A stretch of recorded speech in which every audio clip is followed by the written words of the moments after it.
I'm Glenn at COAF Field Team on YouTube. In this round, yours truly, we've got a little mixing it up here. I've got my iPad device in front of me, a little microphone here, and we're talking about pier fishing for sharks. Because here in the next month or two, yours truly and the team are going to go head back to the coast, probably over there at Galveston, Fishing Pier. And what I wanted to do is just kind of run through, for myself as well as for y'all, some of the things that we learned in past trips and that I'll take away on this upcoming trip. Some tips for pier fishing for sharks. Get the latest pier information. That's right up here in this section. I don't think you can really see it, but it's the upper left section where, or upper right. Let me see if I can blow it up a little. Oops, wrong one. Right there. Yeah. Okay. You want to get the latest pier information, hours open, cost per person, the rod limits, other restrictions that you need to keep in your back pocket, as well as some fishing reports.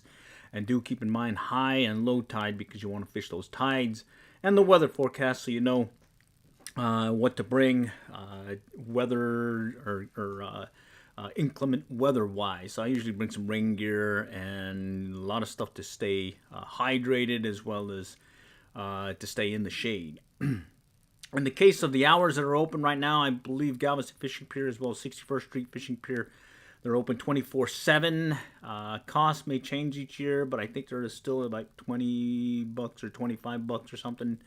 Rod limits, I think one pier has a limit of 2, and the other per person. The other one has a limit of 3, but they both require 10 foot or less when it comes to rod length. So if you're going to be fishing in your area, particular pier, you do want to kind of get a heads up as to that latest pier information. Make sure you have that in your back pocket before you head out there so you're not surprised.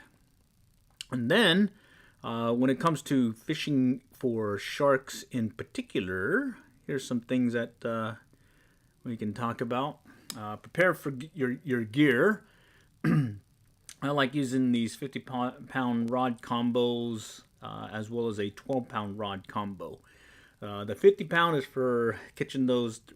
They're not the big sharks, but they're still fun to catch on the pier. I've heard other folks catching some pretty nice ones, big ones, but we kind of stay at that smaller size range. So the 50-pound rod combo that we use works really well. It's a pier rod, or correction, it's a boat rod that I like using because of that leverage I can get when I'm fishing for those sharks. In the case of the 12 rod combo, that one is for bait. You want to use it to catch the whiting and some of those other tasty fish that the sharks like to take, and that cut bait piece. And we'll definitely bring shark leaders. I've got it's a weed eater line that I clamp onto with various crimps onto some, I think it's called Malin wire. That's been a really good combo for our shark leaders, working them on the piers. Additionally, bring enough terminal tackle as well as extra 50-pound and 12-pound line, because we've had it in the past where we've been spooled in the past. Definitely bring a pier net as well as tape measure. Tape measure, you got to make sure you got the minimum length. I think like 2 foot is, I believe, one of the minimum lengths. But do check your regulations. In the case of the pier net, big difference in being able to bring in some of those guys without having to worry about gaffing them or worry about hand lining them up. That pier net definitely comes in handy. Pliers, knife, a crimper. I like bringing the crimper because on the fly I'll make some adjustments to the leader, and sometimes make it longer, shorter. Having that crimper handy is pretty good. Chairs and a pier cart. In the case of chairs, that always helps because a lot of places that we're going don't have their own chairs, so you definitely want that. In the case of a pier cart, there's some limitations that you have to keep in mind as to the size of that pier cart. So do check back when you check with the pier that you particularly want to fish, that you touch base with them before you head out there. In the case of ice chests, ice, water, snacks, definitely bring those. I like having a pier cart where it'll still fit in the cart that we're using, and we'll just fill it up for the day. and then refill when we get back to the hotel room and in preps for the next day. Definitely want sun protection, rain gear, a lamp, flashlight. They do have lighting on the piers, but it's definitely nice to have your own lamp as well as a flashlight for those areas where you do need some extra coverage. Additionally, you want to have some sabiki rigs or some spec rigs. Those sabiki rigs work really well by just jigging up and down by the pier and getting some bait fish. And those spec rigs, well, when the white or the speckled trout and sand trout are running over there by the lights at night, they're pretty fun, especially with those spec rigs, those old school tandem rigs that I was using last year with some ultralight bait finesse fishing gear that I took down there. So hey, that's always good. Fish bites, I like using fish bites so that when we're running low on bait, I still have a means to catch more bait, and other reasons, other fish, piggy perch, croaker, etc. And then if you can get some bait shrimp, definitely get some bait shrimp. I usually have some at the pier. There's an academy also in Galveston right up the road. So I like checking things out over there. So prepare your gear.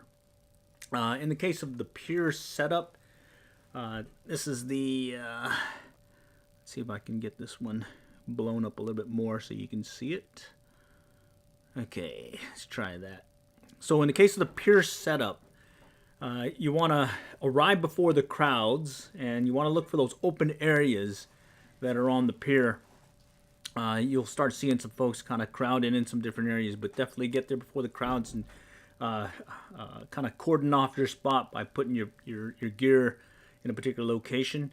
Also, when you get there, observe the waves in the current direction. Those waves are going to tell you something. They also, as well as the current direction.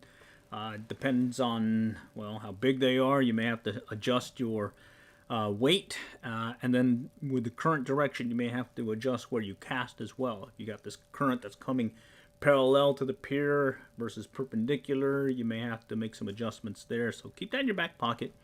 And then also, while you're there setting up or walking up the pier to your spot, definitely look around and see how everyone else is doing. It tells you a lot what they are catching or maybe what they're not catching. So keep that in your back pocket. A slip knot, that one I learned last year, and it's a knot that you use to secure your fishing rod. There was one time last year where something took it and I nearly lost the rod. And luckily, I was able to grab it in time. But this simple slip knot allows you to just secure the rod. It's not going to go over the railing, but in a quick as possible, you can undo it and boom, you're there. You're able to pull that rod or pull that knot and be able to start fishing no problem. Okay, let's see. Last but not least is fishing and after. Okay, so what do I mean by that? Fishing and after. Fish two rods, cast one far, and cast one close. All right. Sometimes you'll get more hits further out. Sometimes you'll get more hits closer in. And then once you start getting more hits on one versus the other, you definitely want to adjust and start fishing closer versus further or further versus closer, depending on that pattern. All right. Catch bait fish using fish bites and shrimp. So while you're waiting for those big ones to bite, you definitely want to be catching your bait. Put it in your, if you have a live well, put it there or put it in your ice chest so that you have that ready to go. If you can use live bait, definitely, or cut bait, and then you switch as needed. There's been several times where I took a croaker, a little pinfish, put it on there as live bait and fished it and got some really good results there. In other cases, it was better just to stick with some cut bait or wasn't available to get any live bait or was already dead. So, hey, I was able to keep that in my back pocket. Use non-stainless steel, non-offset circle hooks. So that was a requirement that I noted a couple of years back in the Texas Parks and Wildlife fishing regulations. If you're going to be fishing for sharks, it's got to be non-offset, it's got to be a circle hook, and it's got to be non-stainless. And so that allows it to be able to rust off, I guess, if need be. Okay, let's see. Let me go and put a little hello. Make sure. I think the chat window is up.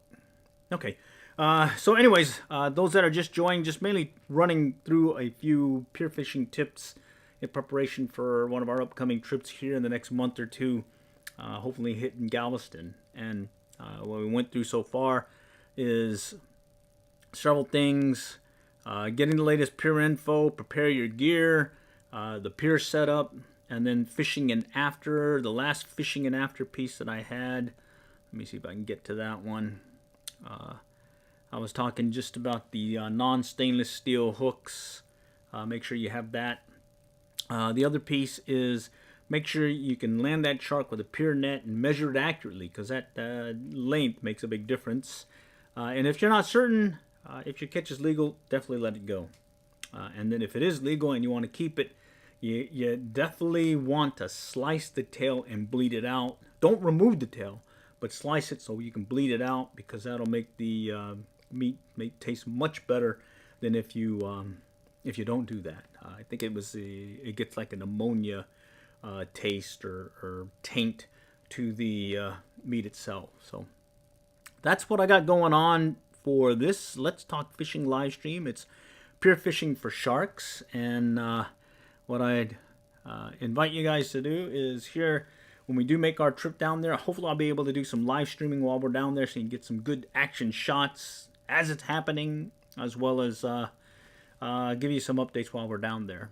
So, but for now, I'm hopefully going to be hitting maybe the local lake, Lake Lavon, maybe do some jug lining this weekend, get some catfish, so we do a little food catch and cook thing, and other than that, that's pretty much what we got planned. It's really hot right now, so it's been really really hard getting out there with that heat. But hey, I guess make sure you have some protection, make sure you stay hydrated, and while you're out there, definitely be safe.